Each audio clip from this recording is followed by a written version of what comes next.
Sí, entonces, para la dimensión del kernel, por definición, todos los casos va a ser cero. A ver, en este caso, el kernel nos ha dado que solo consta del vectorcito cero. Eh, cuan- Cuando obtenemos que el kernel solo consta del vector cero, la dimensión del kernel es cero. ¿Por qué? Porque este conjunto propiamente no tiene base, no tiene sí, no tiene base, no tiene base, pero es un subespacio, pero es un subespacio. Entonces, por definición, para que no haya ningún problema, para los subespacios que constan solo del vectorcito cero, lo vamos a tomar como dimensión cero. Y quiero que lo veamos de la siguiente manera, ¿no? Por ejemplo, en R3 la dimensión de un plano es 2, ¿no? Y creo que hemos visto varios ejemplos, ¿no? En el que un plano cuando pasa por el origen es de dimensión 2, una recta que pasa por el origen es de dimensión 1. Un puntito de cuánto será, porque esto sería un punto, ¿no? Geométricamente sería el origen de coordenadas del plano. ¿Cuánto va a ser su dimensión de un punto? Pues estaríamos tentados a pensar que es cero, ¿no? Entonces, por definición lo tomamos cero, pero va a haber ocasiones, va a haber problemas en los que esto va a ser distinto del vector cero. Va a haber muchos más vectores. Va a haber muchos más vectores. Entonces, esto no se va a cumplir en general. Se está cumpliendo para este caso. Eh, Voy a ver otro problema en el que esto sea, ¿no? De diferente forma. Pero en este caso se ha dado así. Es por eso que es de dimensión cero. Si el kernel les da solo el vectorcito cero, ¿por qué no se ha dado solo cero? Pues porque este sistema es consistente y tiene una única solución. Por eso nos ha dado que solo tiene al vector cero. Se cumple para este problema, pero en general, en otros problemas puede que no se cumpla, puede que haya muchos más vectores en el kernel. Creo que en la primera clase de transformaciones lineales, creo que vimos un ejemplo de esto. Un ejemplo de esto. Ahí se podría revisar que no, que obtuvimos el kernel de una transformación lineal, pero no nos daba solo el vector cero, nos daba un montón de vectores más. Bien, vamos a este problema número 2 que responde a esta pregunta, ¿no? Y va a la observación también que habíamos hecho al inicio de la clase. Era la siguiente, era que yo les decía, una transformación lineal es una función entre espacios vectoriales, ¿no? Y aquí les decía, pues la integral y la derivada cumplen perfectamente estas condiciones, ¿no? La, deriva, la derivada de una suma de funciones es igual a la suma de las derivadas, y si tengo la constante, si tengo una constante multiplicado por una función y lo derivo, eso es igual a ¿qué? A la constante multiplicado por la derivada, ¿no? O sea, la constante sale de la derivada. Por ejemplo, la derivada se está comportando de esta forma. Y voy a relacionar ese hecho con la pregunta que les hacía acá. Y la pregunta que les hacía acá al concluir, o que yo me hacía, mejor dicho, no sé si es que alguno comparte conmigo esta pregunta, porque lo que les he mostrado con esto es que dada una matriz yo puedo obtener mi transformación lineal. Ahora, dada una transformación lineal, yo podré asociarla a una matriz. Entonces, el problema número 2 viene a responder a esta pregunta. Entonces, sea la transformación lineal de, aquí ya no la estoy llamando T, la estoy llamando D por una razón muy, eh, muy importante, ¿no? Que va a ser clara ahorita. D es una transformación lineal que me transforma polinomios de grado menor o igual a 2 en polinomios de grado menor o igual a 2, definida por, yo le doy a la función o a la transformación un polinomio de grado menor o igual a 2, ¿y qué es lo que me devuelve la función? Me devuelve su derivada, lo cual está bien, ¿no? ¿Por qué? Porque la derivada de un polinomio de grado menor o igual a 2, ¿qué me da? Me da otro polinomio de grado menor o igual a 2. Entonces, está relacionado con eso, ¿no? Un polinomio de grado menor o igual a 2 se transforma en otro polinomio, donde el polinomio es de esta forma, ¿no? Donde C0, C1, C2 son números reales, cualesquiera, ¿no? ¿Y qué es lo que les estoy pidiendo en este problema? ¿Cuál es nuestra meta para este problema? nuestra meta es que podamos hallar la representación matricial de esta transformación lineal, y vean que esta transformación lineal es muy conocida, ¿no? Es la derivada. Hallar la representación matricial de la derivada con respecto a las siguientes bases, con respecto a la base canónica, con respecto a esta base y con respecto a esta otra base. Por cuestiones de tiempo ya no pude colocar para este tercer punto, así que solo vamos a ver estos dos puntos de acá, pero basta para los fines,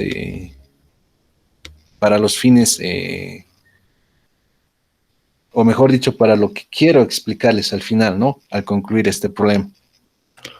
Entonces, otra vez, ¿qué es lo que nos está diciendo el problema? Tengo mi transformación lineal entre estos dos espacios vectoriales, esa transformación lineal es la derivada, me está pidiendo el problema hallar su representación matricial con respecto a estas bases, luego calcular para cada uno de los casos la imagen de este polinomio y luego comparar los resultados obtenidos. Bien,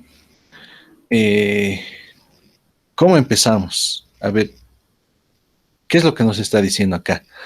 Nos está diciendo, si tenemos una transformación lineal entre espacios vectoriales de dimensión finita, aquí quiero aclarar esto, D es una transformación lineal, bueno, ya les dije, ¿no? De una manera cualitativa, porque esta es una transformación lineal, ¿no?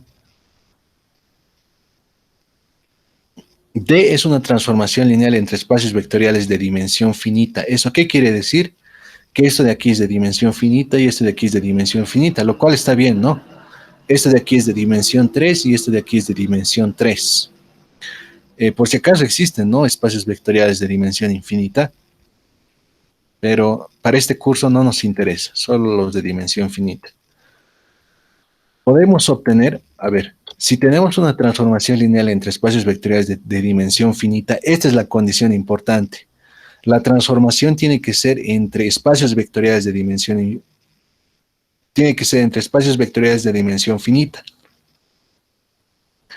Podemos obtener una matriz que representa la transformación lineal antes de continuar. Bueno, cuando se cumple esto, de que tanto el espacio dominio como el codominio son de dimensión finita, entonces sí podemos hallar una representación para la transformación lineal, sí podemos hallar una matriz que represente la transformación lineal. Como en este caso solo vamos a ver espacios vectoriales de dimensión finita, pues este problema siempre va a tener solución, no nos tenemos que preocupar por eso. Entonces, antes de continuar, aclaremos que una transformación lineal en la cual el dominio y el codominio coinciden se llama operador lineal. Eso ya es una observación que habíamos hecho más antes, ¿no? D es una transformación lineal de P sub 2 en P sub 2. Como el dominio y el codominio coinciden, lo llamamos operador lineal. En el problema que habíamos visto la anterior semana, que está aquí abajo,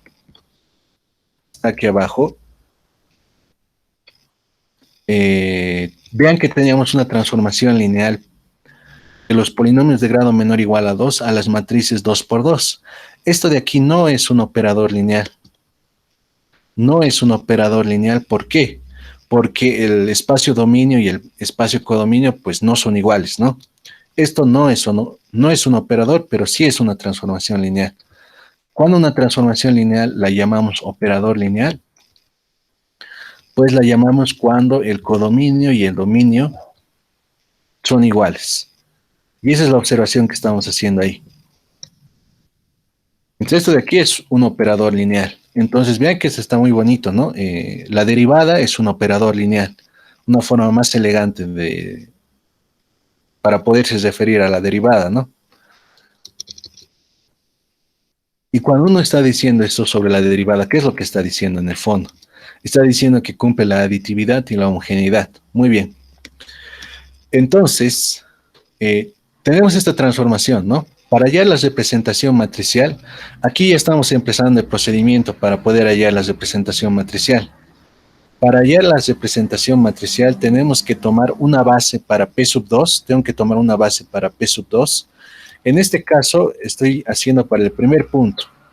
Mi base es la base canónica. Bien.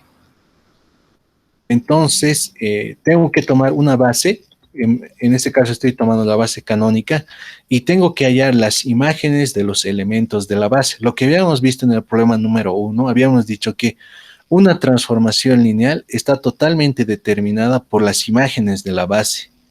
Si yo tengo las imágenes de la base de la transformación, si yo tengo la imagen, perdón, si yo tengo las imágenes de una transformación lineal para una cierta base, puedo, o mejor dicho, está totalmente determinada la transformación lineal. Está bien definida la transformación lineal. Bien, entonces en este caso yo estoy tomando los vectorcitos de la base B, P sub 1, P sub 2 y P sub 3. Aquí está. P sub 1, P sub 2 y P sub 3. P sub 1, P sub 2 y P sub 3. ¿Quiénes son P sub 1, P sub 2 y P sub 3? Pues son 1, X y X al cuadrado. Y quiero hallar sus imágenes. Entonces, ¿cuál es la imagen de 1?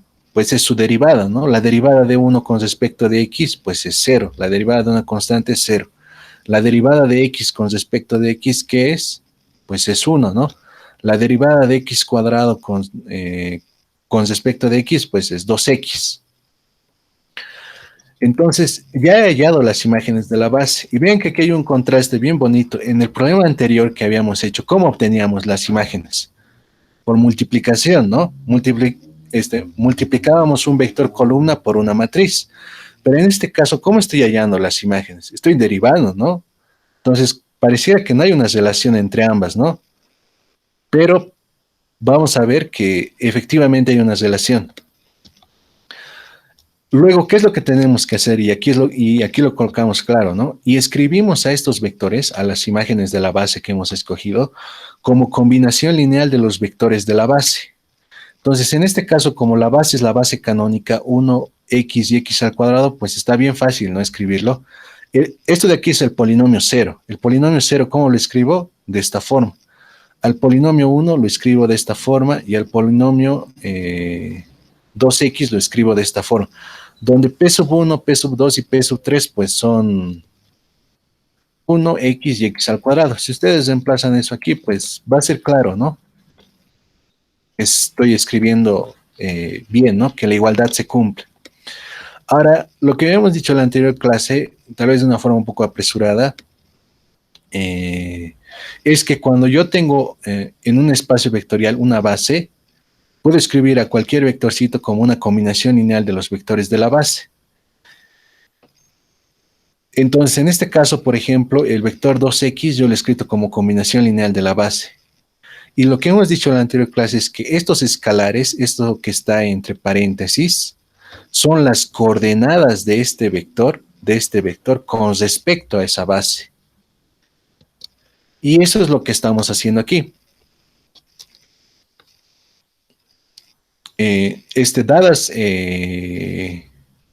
Dado el vector, yo tengo sus coordenadas con respecto a la base canónica, ¿no? Que en este caso serían 0, 2, 0. Entonces, yo puedo construir a partir de esto, su matriz de coordenadas. ¿Quién va a ser la matriz de coordenadas? Va a ser 0, 2, 0. Y de la misma forma lo puedo hacer para este. ¿Quién va a ser la matriz de coordenadas? Voy a tomar las coordenadas o los escalares de la combinación lineal y voy a construir la matriz. 0, 0, 0. Esto es para DP1. ¿Quién es DP1? Este es DP1. DP1 escrito como combinación lineal de los vectores de la base es esto. ¿Cuáles son los escalares de la base? Son estos tres vectorcitos. Los tomo y los coloco como columna. Lo propio para DP2. Lo escribo como combinación lineal de la base, tomo sus coordenadas o sus escalares de la combinación lineal y los coloco como columna. Esto también para DP3, ¿no? Estos de aquí son las coordenadas. Son las matrices de coordenadas de las imágenes de la base. Ahora, a partir de esto yo voy a construir la representación matricial. Y la representación matricial, bueno, aquí se los voy a anotar una última ecuación. Aquí una ecuación me falta para que esto se entienda bien. ¿Cómo se construye la representación matricial? Tengo que tomar esta fila y colocarlo aquí. O sea, me tengo que construir una nueva matriz cuyas columnas, cuya primera columna, segunda columna y tercera columna van a ser las matrices, columna de las coordenadas de las imágenes de la base. Entonces, en este caso, esta va a ser la primera columna, la segunda columna y la tercera columna. Aquí voy a anotar una ecuación, aquí me faltó para que esto quede claro. Eso es tal vez lo malo de esto, ¿no? Que si me equivoco en algo, pues no lo pude escribir ese mismo instante. Entonces, esto de aquí, esta primera columna, es esto de acá. Esta segunda columna que tenemos acá es esto de acá. Y esta tercera columna es esto de acá. Y esto de aquí es la representación matricial del operador D con respecto a la base canónica B. Entonces, la representación matricial de D con respecto a B, denotado de esta forma, corchete D sub B, está dado por esto. Ahora, ¿por qué se llama representación matricial, no? Esa es la pregunta.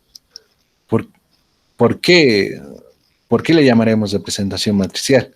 Y bueno, damos respuesta a esto respondiendo la segunda parte de esto, ¿no? Que teníamos acá. Lo que nos decía el problema es hallar la representación matricial con respecto a esta base, ya lo hemos hecho, y luego calcular para cada uno de los casos la imagen de esto. O sea, lo que tenemos que hacer es calcular la imagen de este polinomio.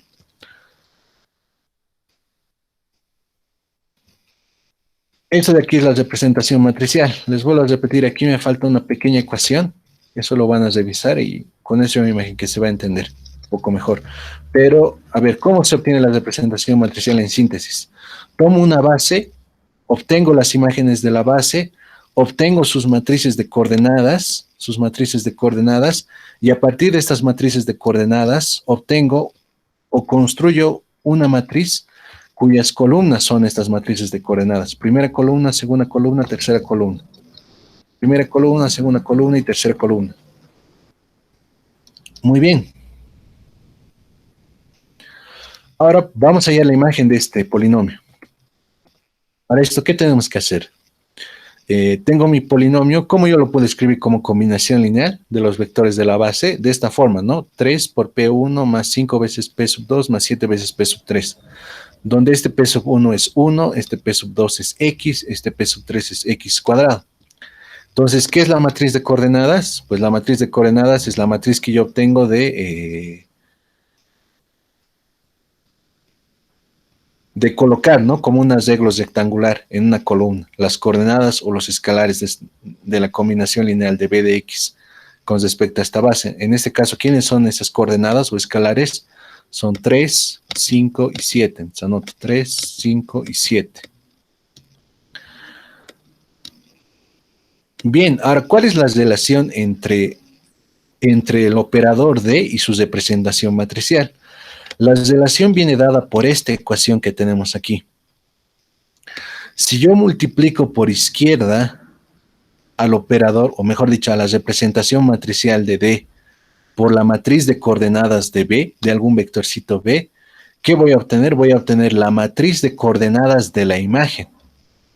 Vuelvo a repetir, si yo opero o si yo multiplico por izquierda la representación matricial de D por la matriz de coordenadas de B con respecto a la misma base, voy a obtener la matriz de coordenadas de la imagen con respecto de B. O sea, para poder hallar la imagen, o por lo menos para poder hallar su matriz de coordenadas, ¿qué es lo que yo tengo que hacer? Pues multiplicar por izquierda la matriz de coordenadas de B. Esa es la relación. Bien, entonces lo que quiere decirnos esta relación es que para calcular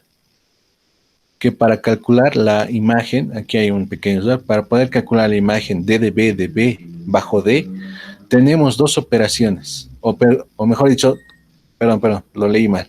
Tenemos dos opciones, o sea, para poder hallar D de B, tengo dos opciones. La primera es calcular directamente D de B, en este caso yo lo puedo hacer, ¿por qué? Porque B es un polinomio, ¿no? Aclaro, B es este polinomio. Yo quiero hallar su imagen. ¿Qué es su imagen? Es derivarlo nomás, ¿no? Entonces, puedo derivarlo como lo estoy haciendo acá. Esa sería nuestra primera opción.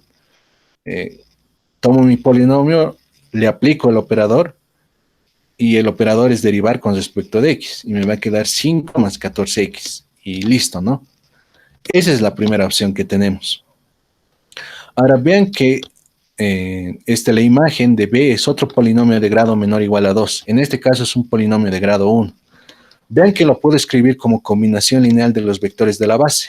Va a ser 5 por p sub 1 más 14 por p sub 2 más 0 por p sub 3. La matriz de coordenadas de D de B, esto de aquí es un vector, ¿no? Es un polinomio, es un vector. Y estas son sus coordenadas con respecto a la base canónica. Yo lo puedo escribir como matriz de coordenadas, que va a ser 5, 14 y 0.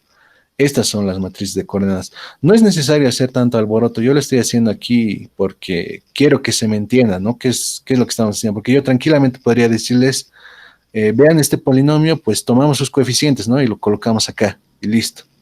Pero aquí lo que les estoy diciendo es que estos son los escalares, ¿no? Que me permiten escribir a este polinomio como combinación lineal de los vectores de la base. Quiero un poquito más de detalle. Entonces 5, 14 y 0, ¿no?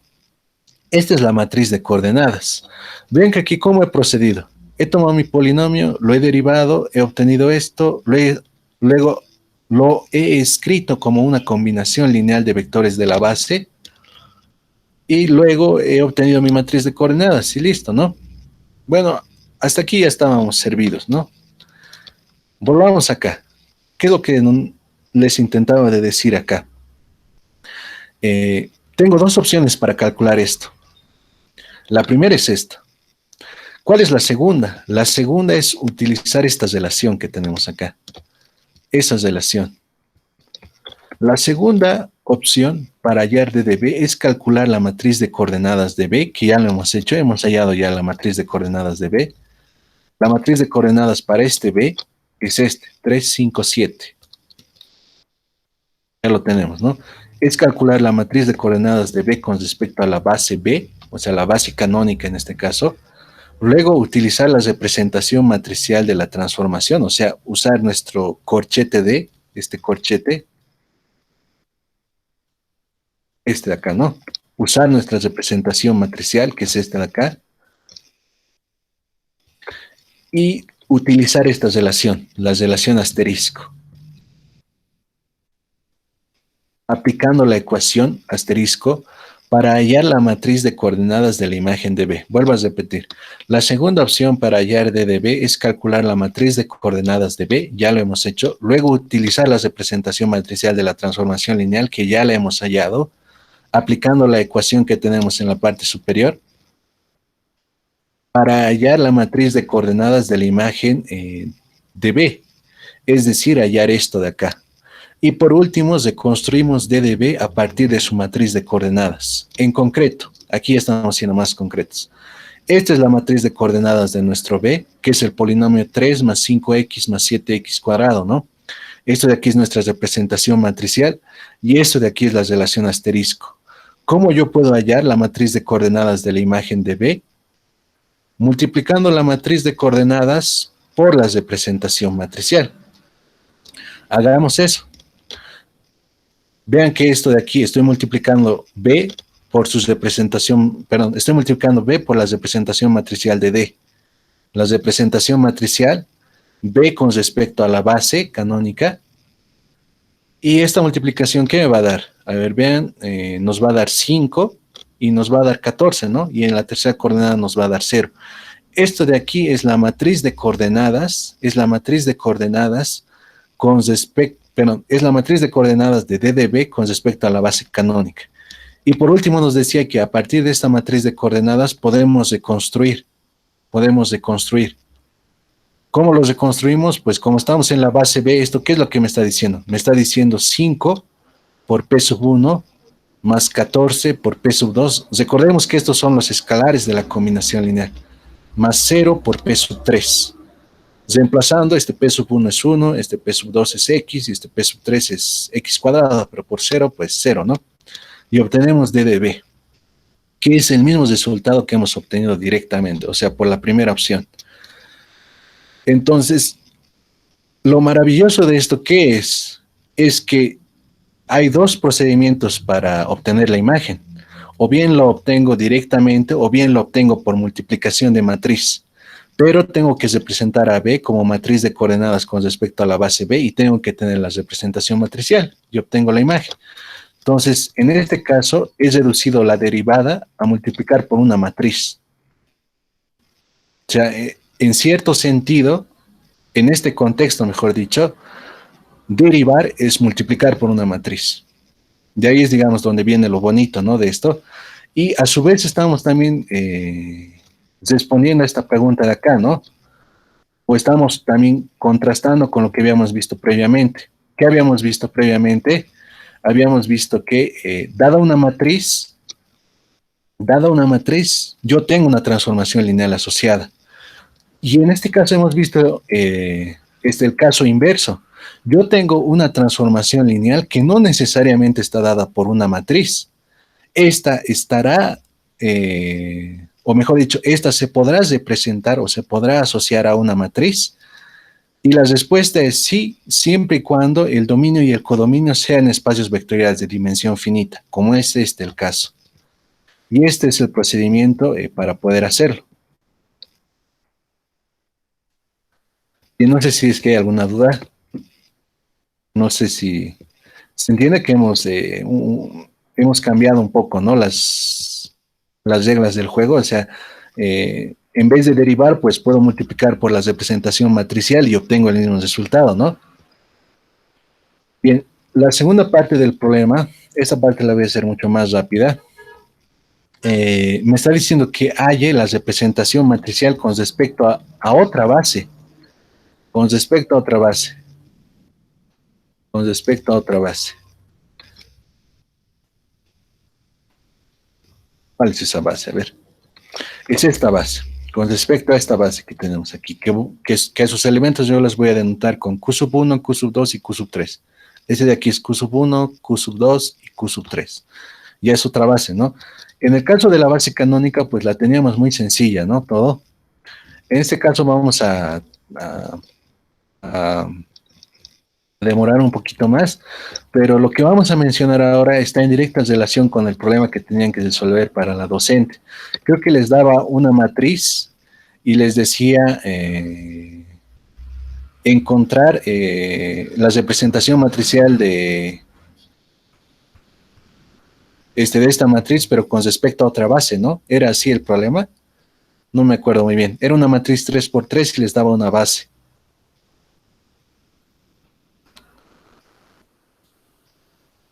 Bueno, ya, digamos que era eso.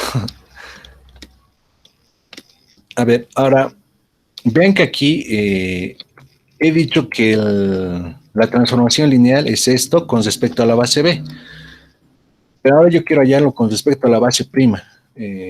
Perdón, con respecto a la base B prima. O sea, aquí estoy cambiando la cosa. No es B, ya es B prima. Quiero hallar la base con respecto, quiero hallar la representación matricial con respecto a otra base. Entonces, para poder realizar esto de manera solvente, lo que necesitamos es el concepto de matriz de transición, que me lleve de una base B a una base B' y que me lleve de una base B' a una base B. Aquí este B' está de más, ¿no? Lo taparemos. Lo que necesito es eso, es una matriz de transición. Y a eso se le llama cambio de base. Esto se consigue de la siguiente forma. Lo que voy a hacer es, voy a tomar los vectores de la base B', Q sub 1, Q sub 2 y Q sub 3. Q sub 1 por si acaso era era 1. A ver, lo muestro. Bueno, está muy arriba.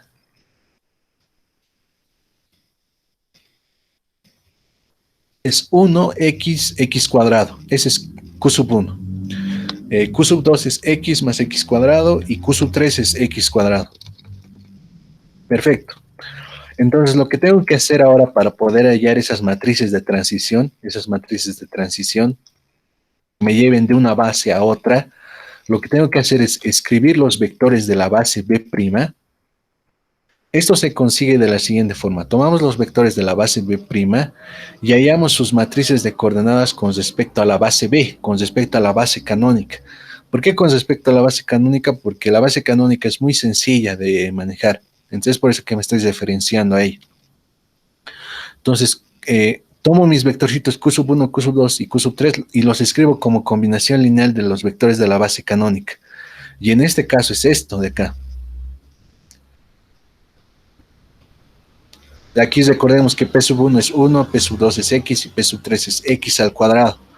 Entonces, las matrices de coordenadas, pues está fácil, ¿no? Como la matriz de coordenadas para Q sub 1 va a ser 1, 1, 1.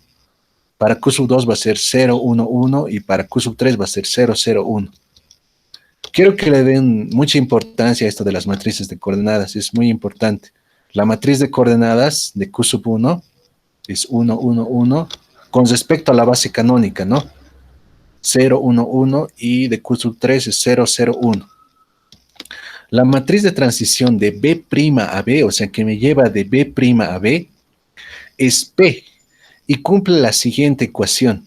Esto de aquí es una matriz P, que vean que está actuando de la siguiente forma. P está multiplicando a la matriz de coordenadas de B con respecto a la base B' y como resultado, ¿qué me da? Me da la matriz de coordenadas de B con respecto a la base B. Pero ahora, ¿qué es P? Esto ya lo habíamos visto la anterior semana, pero me parece oportuno decirlo de una manera un poco más tranquila, ¿no? P es la matriz que yo obtengo, o mejor dicho, P está definida como una matriz por bloques, donde este primer bloque es esta matriz, es Q sub 1 con respecto de B, 1, 1, 1. El segundo bloque es este y el tercer bloque es este. Entonces, reemplazando estos acá, pues vamos a obtener esto, ¿no? Esto es la matriz P. Esta matriz P me permite ir desde la base B' a la base B. Y para ir de la base B a la base B', pues simplemente tengo que multiplicar esto por P menos 1. O en otras palabras, tengo que llevar este P a dividir acá, ¿no? O como P inversa. Aquí está algo que habíamos mencionado la anterior semana, que P siempre es invertible. ¿Por qué será siempre invertible? Bueno, eso se los dejo a ustedes. Y la matriz de transición de B a B' es la siguiente. Y es la que les mencionaba, ¿no? Esta es de B' a B. Y esta de acá es de B a B', con P inversa, ¿no? Donde es la inversa de esta. Y el inverso en este caso es esto de acá. Bueno, ya a estas alturas creo el problema de allá de la inversa ya está muy solvente, ¿no? De resolver para ustedes. Entonces lo verifican que esta es la inversa, ¿no? Bien, ya tengo las matrices de transición. Esas son las matrices de transición. ¿Cómo se hallan? Tengo que escribir los vectores de la base B' como combinación lineal de los vectores de la base B, construir sus matrices de coordenadas y construir con estas matrices, pues la matriz P. Esa es la matriz que me lleva de B' a B y la inversa de esta me lleva de B a B'. Muy bien, ahora, ¿cómo esto me ayuda para hallar mi representación matricial? Y aquí lo decimos, ¿no? Una forma fácil de hallar la representación matricial de D con respecto a la base B' es hallar, o mejor dicho, es hallarla, aquí me falta una la, es hallarla a partir de D, o mejor dicho, es hallarla a partir de la representación matricial de D con respecto de B. Entonces, esto es lo que hemos usado, ¿no? Esto es lo que hemos usado. Ahora lo que voy a hacer es cambio de base. Esto de aquí con respecto a la otra base, ¿a qué sería igual? Vean que aquí, ¿qué es lo que estoy reemplazando? Este B corchete B, ¿a qué es igual? B corchete B, ¿a qué es igual? Es a P por B corchete B'. P por B corchete B'. Eso hemos reemplazado acá. Ahora vean que aquí en vez de B estoy colocando D de B. Estas relaciones que he colocado acá son para cualquier vectorcito B. No hay restricción. Y en particular yo lo puedo hacer para D de B. Esta parte no es muy importante que la sepan de memoria, la conclusión es lo importante. Entonces tengo esto. ¿Qué ha pasado aquí? Vean lo siguiente, he cambiado a B, a la base B', y la base, y D de B yo lo he cambiado a B'. He cambiado de bases con las matrices de transición. Ahora voy a multiplicar por P menos 1 esto, o sea, esto lo voy a llevar aquí a dividir como inverso y voy a obtener esto, agrupando esto de acá. Y esto de acá que ven aquí que está entre paréntesis, es esto de acá. Y esto lo aclaramos. La representación matricial de D con respecto a la base B', es P inversa por la representación de D con respecto a la base B canónica, a la base canónica B por P. Esto de acá es lo importante. Entonces, ya tenemos P inversa, ya tenemos P y ya tenemos D de B. Ya podemos hallar esto, ¿no? Hacemos el reemplazo. Reemplazamos P inversa, la representación matricial de D con respecto a la base canónica, P, multiplicamos todo esto y vamos a obtener este resultado de acá. Esto de aquí es la representación matricial de D con respecto a la base B'. Hay otra forma de hallar esto que es tal vez un poco más costosa, pero en este caso, o sea, más costosa en el sentido de que hay que hacer más operaciones. Y aquí, ¿qué es lo que quiero destacar? Quiero que vean lo siguiente. El hecho de que yo he cambiado de base, a la representación matricial, ha cambiado totalmente su aspecto, ¿no? Esto de aquí era la representación matricial con respecto a la base canónica. Y esto de aquí es la representación matricial con respecto a la base B'. Bien, ahora hasta ahí ya tenemos el punto 2, ¿no? Ahora ya nos queda muy poquito, entonces, ¿qué es lo que nos pedía el segundo punto?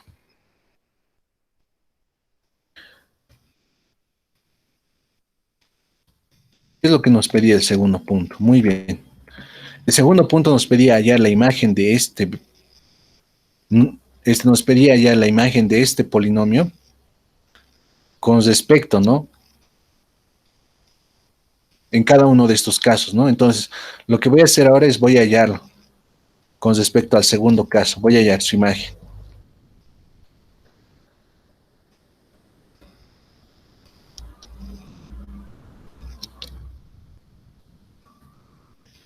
A ver, ¿qué tenemos acá? Ya nos queda muy poquito, ya nos queda 2 presentaciones nomás. Aguantemos un poco más. ¿Cuál era la matriz de coordenadas de nuestro polinomio B? Nuestro polinomio B, recordemos que era 3 más 5x más 7x cuadrado, ¿no? Su matriz de coordenadas era 3, 5, 7. Si yo lo quiero cambiar de coordenada a la base B', pues lo multiplico por P inversa, que es esto de acá, y lo transformo a esta forma. Esto de aquí es la matriz de coordenadas del polinomio 3 más 5x más 7x cuadrado, que es el que nos habíamos dado, con respecto a la base B'. O sea, vean que aquí otra vez se está dando esto, ¿no? Esto es con respecto a la base B y esto es con respecto a la base B'. El hecho de que yo haya cambiado el sistema de coordenadas, o mejor dicho, el hecho de que yo haya cambiado las bases hace que cambie las coordenadas. Eso por lo general siempre se va a dar. Si yo cambio de base, cambio las coordenadas. Ahora vean que este es el vectorcito B, pero escrito con respecto a la base B'. ¿Qué es lo que nos decía la relación? Nos decía que si yo quería hallar la imagen de B, podía proceder de la siguiente forma. Podía multiplicar la representación matricial por la matriz de coordenadas de B. Pero vean que en este caso todo es con respecto a la base B'. Entonces ya tengo esto, ¿no? Que era 3, 2, 2. Lo colocamos acá, multiplicamos y esta es la imagen. Esto de aquí es la imagen de B con respecto de D, pero bajo la consideración de que estamos trabajando con la base B'. Y lo que tendríamos aquí es lo siguiente, es que la derivada de B o mejor dicho, la imagen de B con respecto de D es 5 en la dirección de Q1, más 9 en la dirección de Q2, menos 14 en la dirección de Q3, donde Q1, Q2 y Q3 son los vectorcitos de la base B'. Esto de aquí sería la derivada, con respecto, ¿no? Vean que está más complicado, ¿no? Ahora, ¿cómo yo verifico que este resultado esté bien? Lo que tengo que hacer es cambiar de coordenadas a este DDB con respecto a la base B'. ¿Cómo lo hago? Pues utilizando la fórmula de la transformación de coordenadas. Lo tengo que multiplicar por P para convertirlo a su matriz de coordenadas con respecto a la base B. Lo multiplico y obtengo esto. Esto de aquí es la matriz de coordenadas de DDB con respecto a la base B, que es la base canónica. ¿Y esto qué es? Es 5 en la dirección de P1, 14 en la dirección de P2 y 0 en la dirección de P3, ¿no? ¿Y esto a qué es igual? Es pues igual a 5 más 14x, que es el resultado que habíamos hallado directamente. Esa es la derivada del polinomio 3 más 5x más 7x cuadrado. Hemos obtenido el mismo resultado, está muy bien. Bien, entonces terminaremos la clase con esto que es la observación crucial. La observación importante. Si bien la representación matricial depende de la base escogida, y aquí está bien claro, ¿no? Esto es la representación matricial de la derivada con respecto a la base B', y este de aquí es la representación matricial de la derivada con respecto a la base B. Pero claro, aquí estamos representando la derivada entre polinomios, ¿no? Eso hay que tenerlo claro, no es una derivada general, ¿no? Muy bien. Vean que depende. ¿Por qué decimos que depende? Porque esta matriz es totalmente diferente de esta matriz, ¿no? No tienen nada en común, o se parecen. No se parecen en nada, ¿no? Y si yo cambiara otra base, por ejemplo, en el problema teníamos 3 bases, ¿no? Si ustedes hacen el problema con la tercera base, van a obtener otra representación totalmente diferente de estas dos. Y para cualquier base que se den, pues van a obtener una representación totalmente diferente. Bien, y aquí viene la idea crucial que quiero con la que quiero con la que quiero que se queden, ¿no? A ver, lo que estábamos diciendo aquí era que si bien la representación matricial depende de la base escogida, las siguientes cantidades no cambian independientemente de las bases escogidas para representar a la transformación lineal. ¿Cuáles son esas cantidades, por ejemplo? A ver, quiero que vean lo siguiente. Lo veremos acá. Bueno, está muy arriba, ¿no? Qué incómodo. ¿Cuánto será el determinante de la representación matricial de D con respecto de B? El determinante es 0. ¿Cuánto será su rango? Su rango es 2. O sea, su rango como matriz, la cantidad de filas no nulas. Vean que esta matriz ya está en la forma escalonada. ¿Cuánto es su rango? Su rango es 2. ¿Cuánto es su determinante? Su determinante es 0. ¿Y cuánto será su traza? La traza es la suma de los elementos de la diagonal. Es 0, ¿no? Resulta que en la otra transformación lineal, en la otra representación matricial en esta, por ejemplo, la traza, ¿cuánto es? La traza es 0. Si ustedes calculan el determinante de esto, les va a dar 0. Y si lo escalonan, su rango les va a dar 2. O sea, independientemente del sistema de coordenadas, o sea, a pesar de que hayamos cambiado de coordenadas, la traza, el determinante y el rango de la matriz se han quedado iguales. Y para cualquier cambio de coordenadas que les demos, o para cualquier cambio de base que hagamos sobre la matriz D, siempre va a ocurrir eso. Y aquí es donde resumimos esa observación, ¿no? El determinante es 0, la traza es 0 y el rango es 2. Y eso mismo también se va a cumplir para la otra representación. Es decir, estas cantidades, o mejor dicho, estas cantidades son ejemplos de invariantes algebraicos asociados a una transformación. O sea, independientemente independientemente de la base que escojamos para poder representar a la transformación lineal, estos valorcitos siempre se van a quedar iguales. En otras palabras, son parte del ADN de la transformación lineal. Es más o menos como una persona que quiere cambiarse de identidad, puede cambiarse de peinado, puede cambiarse de vestimenta, pero por ejemplo el tipo de sangre que tiene pues va a quedar igual, ¿no? Es imposible que se lo pueda cambiar. Es más o menos eso lo que les quiero decir. A pesar de que la representación matricial cambia tremendamente, hay ciertos aspectos de la transformación lineal que se quedan invariantes. Y bueno, el fin de semana voy a intentar de resolver un par de problemas y subirlos a YouTube. Y bueno, no sé si es que hay alguna duda. Sé que parece mucha información, pero había que decir todo esto, era muy importante.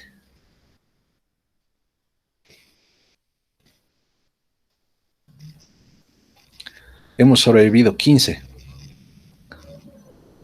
¿Hay alguna duda?